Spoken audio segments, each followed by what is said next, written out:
अस्सलाम वालेकुम, this is खुशबू खान, सरफराज विकी, मुख्तार चंद, गुड्डू कमाल, मुखला जी, जफर इरशाद, सज्जाद शौकी, आबिद शाह। हमारे ड्रामे का नाम है गोलमाल। कल से शुरू हो रहा है तमासील में। गोलमाल गोलमाल है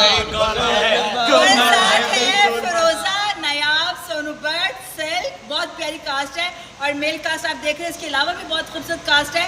तो इसके जो प्रोड्यूसर हैं वो हैं कैसर सनाउल्लाह साहब और अली गुज्जर साहब, हमजा भट्ट साहब, और इसके डायरेक्टर जो हैं वो हैं वसीम अकरम साहब। क्योंकि गोलमाल है भाई, गोलमाल है, गोलमाल है भाई, गोलमाल है, गोलमाल है। इनर पाकिस्तान की वीडियोस देखने के लिए हमारा चैनल सब्सक्राइब कीजिए और बेल के आइकन पर क्लिक कीजिए ताकि आप हमारी तमाम आने वाली वीडियोस से बाखबर रह सकें।